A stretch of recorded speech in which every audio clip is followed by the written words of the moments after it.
a lot of people like to believe that the best secret's right there in our face. Mm-hmm. So they've had to flip the game since the internet. Anything that we all kind of know, anything that's a general knowledge or a rumor on the internet, 9 times out of 10 usually wrong. Or that's what they just want us to believe. Mm-hmm. Because it's too easy to feed us information. Yeah. Misinformation is dumb easy, especially because all they have to do is be like, sneak that shit on a forum. 1,200 robots, 1,200 accounts just start spreading it, and we believe it. Yeah. I think this shit was either A, a test, or B, some low key, we're in a cold war and we don't know it. Yeah. Yeah.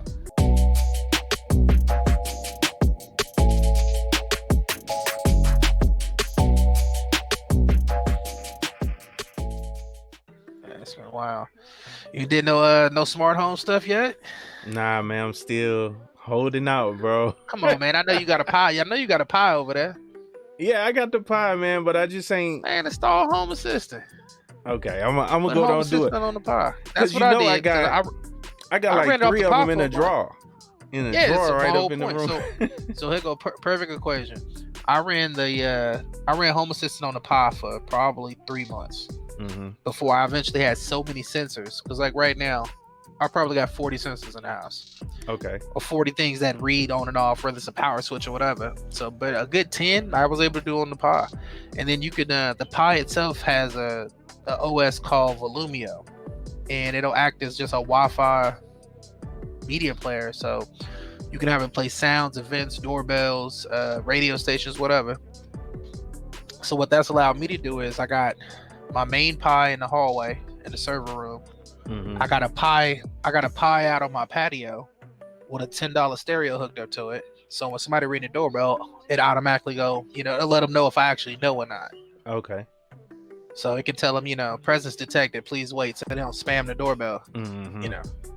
Or on my computer, I can click give me 5, and it'll literally say give me 5 to them. Okay. Have it, the little shit you don't think, shit you don't think about. Or my bathroom fan. I took out my bathroom fan, and Sonoff makes a $9 humidity sensor and a temperature sensor. So I put a space heater in the bathroom because she always carried in there every morning. Yeah. But I'm like, damn, I get tired of it being in there, and I don't want her to forget it's on. So I put a smart plug on that. So now I'm able to say, when she go in the bathroom, kick on the lights. If the humidity is above this, turn on the fan. Okay. And then also don't turn off the heater until she's done. So now she's got to clear the bathroom and the heater's off after X amount of time. Okay. But now my bathroom fan never get left on. And I got so many sensors going down my hallway and in the house. As far as my brain is concerned, these lights are always on. Okay. My lights, it's just like the lights are just always on. The reality is the lights are always off. Because as I break down the hallway, once I get to the hallway where I start making a left, it starts turning off the furthest light from me, like the kitchen or the pantry. It just goes off automatically because I'm too far away for it to ever be on. Okay. All that shit's, what I'll say all this to say is I took $150 off my power bill. Mind numbed. Paid for itself it paid for all the bulbs. Everything paid for itself in a month and a half. I would never go back. Even if I was in an apartment, here's my thing. If I moved to an apartment, I would put all this shit in there. Okay. It just wouldn't make sense not to. And then it's all internal, so I don't have no Google, no Google Assistant, no Alexa Assistant. You can build your own assistant and name it what you want. Okay. And it's point and click simple. Now, and then you can set up zones. Now, how does sensors work? Like, what sensors you purchase? You purchase them off Amazon or something, or? So it's multiple ways to do them. You could do Z-Wave or you could do Zigbee, the 2 different formats. Z-Wave usually ends up being the more bigger companies, your Samsung, and a lot of them will license Z-Wave, right? I don't personally care for Z-Wave because it's more of a bit of a. Let's just pretend Z-Wave's closed source, where Zigbee's a little more open. So. A Z-Wave fire alarm. Oh, that's another thing. My fire alarm's on. So a Z-Wave fire alarm gonna run you $45. Okay. A Zigbee fire alarm gonna run you $10. We Americans, we grew up under capitalism. Your brain goes, well, the $50 one is a fire alarm. I don't mind spending. It's doing the same thing. It's damn near it's the same everything. The only thing in it different is the chip. One chip over another one. Yeah. That so Zigbee's just way cheaper. And what I liked about Zigbee is Samsung end up using a lot of Zigbee in their protocols. So like Zigbee got a smart home. Zigbee got the not Zigbee. Samsung got their package. So I got these buttons right here. It's magnetic. So this is a Samsung smart button. Okay. And I could have a Samsung hub, but the Samsung hub ain't doing nothing but use the Zigbee. Okay. So I got a $30 Zigbee USB chip, and you just slide that in the Raspberry Pi. Now I can talk to these buttons. Okay. The button got a single click, a double click, and a hold. So one click, I turn on my light. One click, it's off. Double click, I turn on a different light. It's colored, so you can't see it. Okay. And double click, it's off. And then if I hold it, it turn both of them off. Okay. Now these buttons is $10 a piece. I can't beat that. So I'm able to put buttons in places I don't necessarily need them, but they do nice backups. So my kitchen has a button. The first press on my kitchen is the LED under the backlight and one small light bulb. The double press is the one over the stove and I think another bigger light. And if I hold it, it turns them all off. Okay. But the cool part about the Home Assistant is I'm able to say these are cooking hours. So between 6 p.m. and midnight, all the lights kick on because you're gonna be cooking, guaranteed. And after those hours, it only kicks on one. So it's little stuff like that to save. And then for one, there's one sensor in there. So the sensors I use for motion are about Wise. Now Wise got their own protocol. Wise got a package that come with a USB sensor, a camera, 2 door sensors, and 1 motion. It's $40. That's a hell of a deal for a 1080p camera, right? Yeah, definitely. So the deal is you buy that kit, you get 1 camera, you get your dongle, more importantly, pop the dongle in. Home Assistant got a custom library where a dude wrote a script for the Wise. So now it can see the door sensors and the motion sensors. Now you can go to Wise and buy their Wise sensors directly from them. They fucking $5 a piece. Oh man. And they're the smallest on the market. They're smaller than all the Zigbee sensors. This how big the damn Wise sensor is. And they got nothing but a watch battery in it. I got one of these in my mailbox. So when the mail come, I know. I'll never check the mail on accident. And then when somebody check the mail, it turns off. And that's another thing is what hit to a light bulb in my living room. So I got a light bulb behind the cabinet. That's like for background light. Yeah. So it's blue when it's mail and it's yellow or something when it ain't no mail. If somebody come on my patio, I got one on the left and the right. So if they come from either direction, you trigger both. I know someone's really there. Okay. And then I can also say after these times at night, turn on my LEDs outside.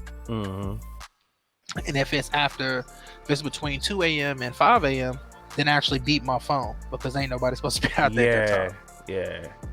Or I wrote a little script for presence detection. So if I know somebody on their way to my house, I could say if the left side goes off within the next hour, beep my phone. So 90% of people come to my house, they're like, I was trying to knock on the door, but I didn't know if you heard the screen. I'm like, I already knew you was there. Yeah. Done. And more importantly, that's dope right there, man. You can tie home with a $100 camera or any 1080p, but Wise is a little sketchy, right? But get you a good $70, $80 camera. You can tie Home Assistant into Zone Minder. And Zone Minder don't do nothing but watch cameras and it can track motion. Okay. So the $50 Wise camera, it's got motion sensing in it, but once you turn on all them extra features, motion sensing, FTP, the cameras are getting laggy.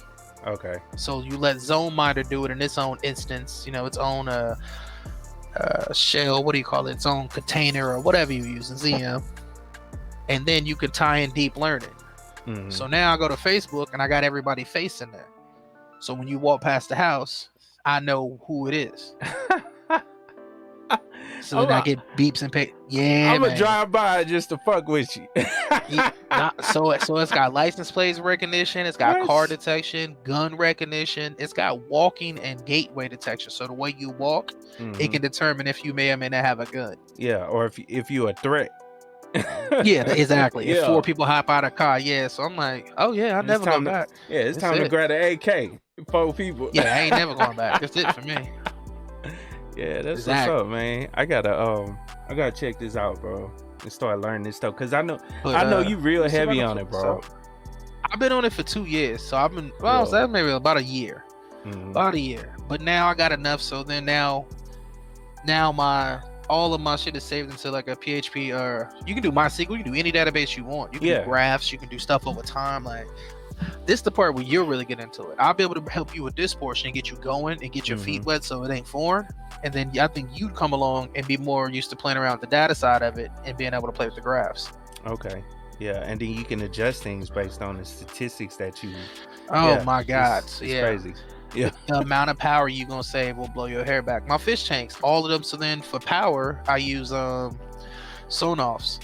If you bought a Sonoffs 8 at a time, they $5 a piece. Okay. You can wire anything into those, anything that's basic power. If you need heavy power, like my grow lights or a dryer or something, then those plugs are $8 and they just heavy duty. That's it. More importantly, Zigbee got a sensor for $30 that's magnetic and goes inside your dryer. So as I started to find out, the appliances in my house were grossly underpowered or incorrectly doing their power anyway. Okay. So you don't want to necessarily put your dryer on time because you could be over drying or under drying. So 90% of us use automatic, right? Yeah. Problem B, your humidity sensor in the dryers be dead usually in the first 6 months to a year of a dryer. Because it's cheap parts. So this Zigbee sensor you put in tracks the true humidity and then turns off the dryer when it's done. Damn. Kicks the power on for the dryer when it's time to go, and then turns it off. Okay. So more or less, I'm sitting there thinking, damn, I need to take the button off my dryer and just hardwire it on because I don't physically need any dials. I just need it always on. Yeah.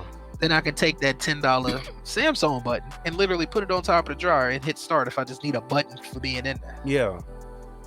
Then I got a dude on Etsy. He makes the light switch panels, right? With a magnet in it where the button snaps right in. And you just replace a wall light with that. Okay. So majority of most of my house don't even have switches on them no more. I've literally wired them off and sealed it up. Ain't no point. But I don't know. My Christmas lights been on this. Everything be on it because they're too cheap at $5 a pop. Yeah, yeah. The water sensors is $8. So this shit easy now, man. Because I remember messing with them damn timers for your fucking Christmas lights, and you know how confusing that shit looks, man. Let the power go off though. Let for some reason you hit a cord or the power go off or something. Now your timing is off. Like. Yep. Yeah, so that was the thing that hit me, especially in the grow room. If I pop a breaker and I'm using mechanical or digital, they both finna be off. Okay. So you don't even want to use digital because if you get a brownout, the digital ones is off by a minute or they reset. But now you use the mechanical ones. Well, the mechanical ones now they $10 a piece. But I could have a smart plug for $8. More importantly, with the smart plug also got, if you get the right one, it has power. I can count how much the power costs per outlet. Yeah.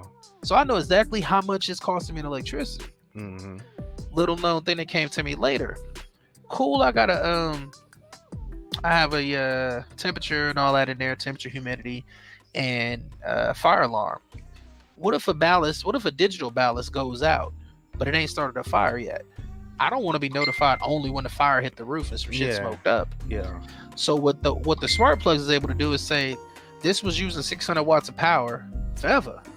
It's now using an awkward amount of power, like 400 or 300 or 200. And it'll send me a notification. Power failure imminent. Wow. Yeah, that's... Then I submitted all that to my insurance company and the agent came out. Now my fucking homeowner's insurance went from $65 a month to, what is this, $9? Wow.